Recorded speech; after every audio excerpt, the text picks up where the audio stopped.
to Mariah Carey Unplugged. I'm Bill Hayes. In 2 short years, Mariah Carey has established herself as one of the bright new stars of the 90s. The Grammy Award winner's 2 albums have sold more than 13 million copies worldwide. But in this day of image and hype, Mariah Carey's real bottom line is talent. During the next hour, you'll meet the woman behind the voice. I wanted to try and take a turn and incorporate some of my influences into the music as well, do a lot more gospel influenced vocal arrangements or piano parts or whatever.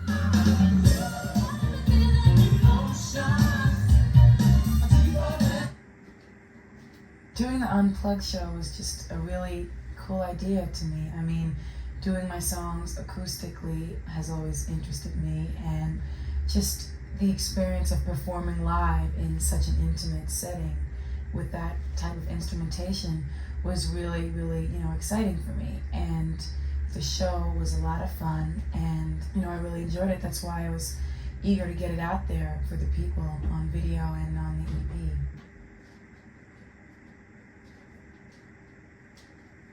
I had 10 singers, a string section, the Saturday Night Live horn section was there, and a percussionist. I mean, we had the most full band situation that's ever been done on the show, I believe. So I think it should be interesting for people who have seen the show, or even those who haven't seen the show, because to do that type of thing acoustically is really interesting.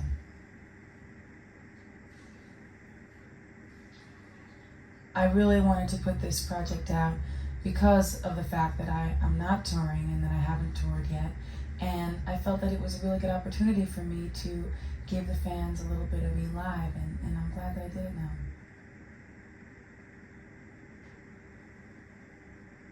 I've always loved the song I'll Be There, and I wasn't going to do any covers, and then at the last minute they said they really, really want you to do a cover. So I said okay, because they've been telling me the whole time, but I just didn't think about it because Vanishing is like my favorite song of my own, and I didn't want to cut it out of the show.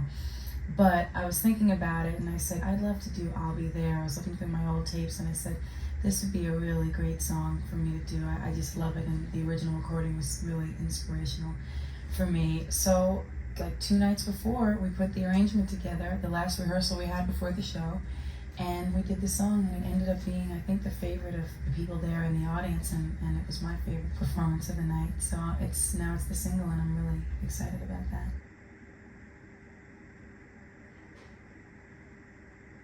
A portion of the proceeds from this project are going to be donated to AMFAR, which is for AIDS research, the United Negro College Fund, and Hale House, which is a really good charity for the community up in Harlem, and also the T.J. Martell Foundation, which is now, I think, AIDS research as well as cancer.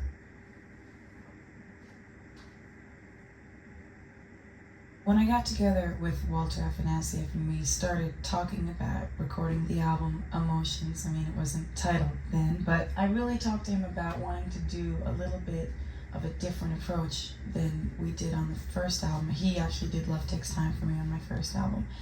And it's like, instead of me going in there at the last minute and just singing the song that someone else arranged and produced, I wanted to be there for every aspect of the recording process. And I wanted to try and take a turn and incorporate some of my influences into the music as well, do a lot more gospel influenced vocal arrangements or piano parts or whatever, the style of the records in general, the feel.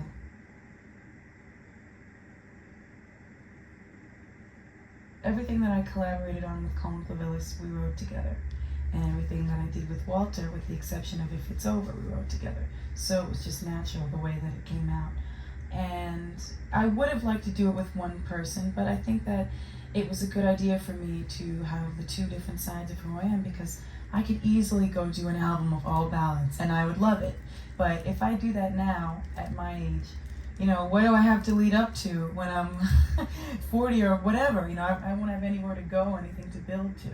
And, it was important for me to work with Clivilles because they're young, they're new, and we have a lot of similar influences. And I want to get that out there, that I don't just sing ballads, I can sing up-tempos as well, and I have a lot of fun doing that.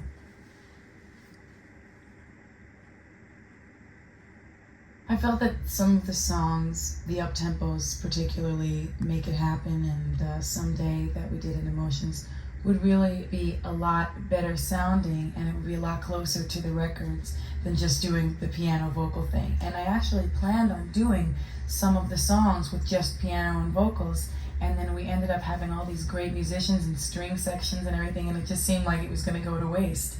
And I also was going to do my song Vanishing, which was recorded with just piano and vocals. And actually we substituted that song for I'll Be There, which ended up being the single from the project. So I guess it was a good idea.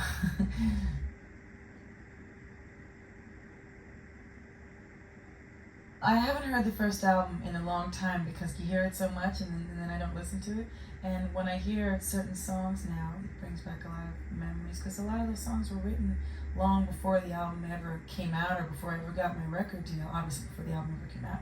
And they were written, a lot of them, when I was in high school, when I just got out of high school, and it was definitely a different point of view than where I am now, having experienced a lot of things in a short period of time. But I definitely have my favorites on the first album and on Emotions. And if I could make my ultimate first album, it would probably be a combination of different songs from both. The whole project was like one album. The first album and then Emotions came out with no break in between them, so it's sort of like it's one project anyway.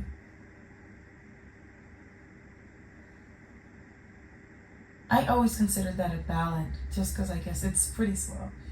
And the strategy of coming with whatever, it wasn't really a strategy, it was just what ended up happening was Love Takes Time coming after that, so I set sort of a precedent for myself as doing slower songs first, which most people really don't do, so I wanted to experiment.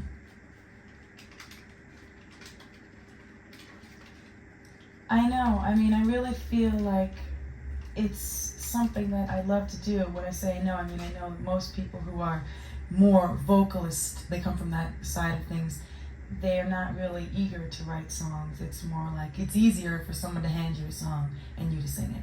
But for me, if people were to hand me a song and say, this is how it goes, this is what you do, I'd always want to change something. And I always want to say, well, maybe we should say this here, or maybe I should go to this note. And I have no experience doing that. I started writing songs when I was like 12 or 13 years old. And I've always been making up melodies in my head, and that's what comes easiest to me is, are the melodies. I'll be sitting at home, I'll be trying to go to sleep, and melodies will pop into my head. I have to go record them on my little tape recorder. It's fun for me, and it's just another extension of me as a singer.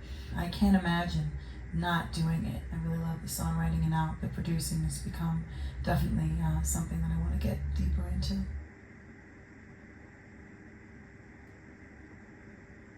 Carole King called my management company and suggested an idea about me doing a cover of Natural Woman. And that's like one of the classic recordings of all time. And Aretha's definitely the queen, and I didn't want to put that out on record or try to touch that. Doing the cover live is one thing like that, but not on record. So anyway, Carole King said to my management company that she really would like to write with me, because that was the other thing. I really wanted to write all the songs for the Emotions album. And I was like, wow, that's incredible, but I don't know if I can really sit there and write with someone that's written as many incredible songs as she has. But it's an opportunity of a lifetime, so I did it, and we got together, and we wrote the song called If It's Over in like an hour and a half. It was the quickest thing I ever did, and we wrote it from start to finish, the lyrics and the melody and the arrangement, everything. And we left, and we actually just met and did the song, and that was it. So it was a great experience for me. Her Tapestry album was like one of the first albums I remember ever hearing, so it was great.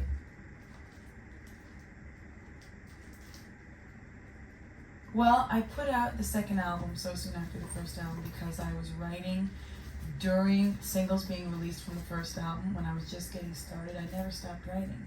And after I met Walter, we really got together immediately and said, let's start writing. The first song we wrote together was And You Don't Remember, which is the second track on Emotions. And we just kept going. And by the time I had released, I guess, my third single from the first album, I had almost completed the second album. So I didn't stop to think about, how am I going to follow up this album? What am I going to do? I was just doing it. And I really wanted to get my music out there because I felt that I was growing, and I wanted to get it out there for the fans and for myself. So I did it.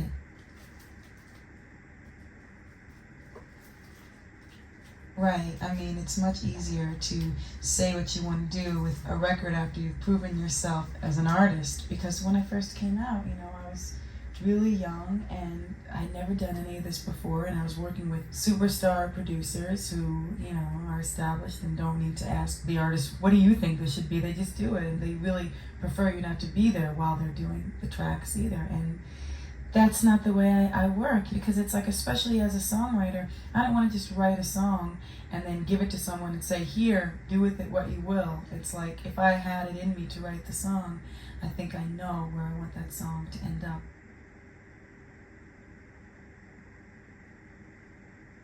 Yeah, that's a tough one to sing. It's like one of those things where I was just having a lot of fun when I recorded it in the studio with David Cole. That was one of the first times we ever went in and actually said, let's record, and actually tried. And we were doing a scratch vocal. It was like the rough vocal, and I ended up using basically most of that vocal as the record, because there's something about the magic of the first time you sing the song after you write the lyrics.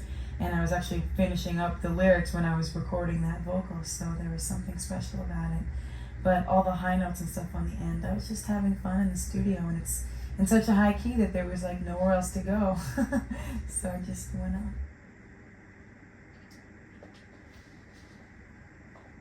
Well, yeah, I grew up singing, and I'm always singing wherever I go. I sing. I don't go anywhere without a radio and my tapes. And I drive everyone crazy by changing the station a million times in the car and everything else. And so I grew up singing. My mom really helped me develop my voice at an early age, teaching me about breath control and just, all those kind of singer things. And when I started working in different studios, I was really young and I just got used to it. And the time that I spent in the woodshop studio when they were working on the tracks or whatever, while I was waiting for them to finish up the tracks, I would go out into this big woodshop in the middle of the night and just sing, and it had this really amazing echo. So I could just stay out there and sing and practice and work on my voice.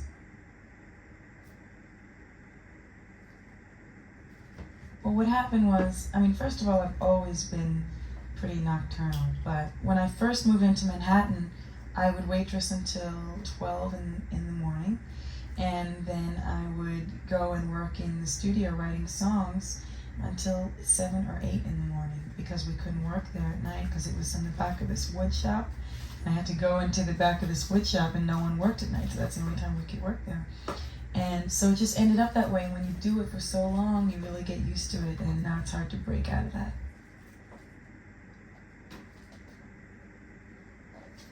Well, the song Make It Happen is definitely about me, but it's a little bit exaggerated, and I wanted to do it as something to let the people know who write me letters and tell me, I want to do this or I want to do that, but I don't know if I'm good enough to do it. That if you really have a talent and you believe in yourself, it can really happen. And it happened for me, I think, not only because I was lucky enough to have a gift, being able to sing, but because I had a mother who really encouraged me and told me that I had a talent and that if I believed in myself, I could do it. And I remember just different songs being inspirational to me on the way of waitressing and doing different things and working hard. And it really meant a lot to me, so I wanted to sort of put one of those songs out there to give the same encouragement, that I felt from other songs.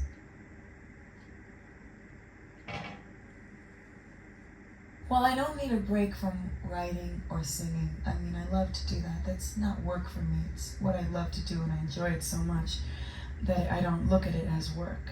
But sometimes traveling and doing a lot of talking and different things can wear you down a little bit, and constantly being, when you're in the limelight, it's draining because you're always worrying about what you do and what you say and stuff like that. But I don't need a break from the music. It's definitely my life. I'm sure I'll probably branch out and do a lot of different types of recording and singing and continue to try to grow and experiment and just learn about what I'm doing more and more each day.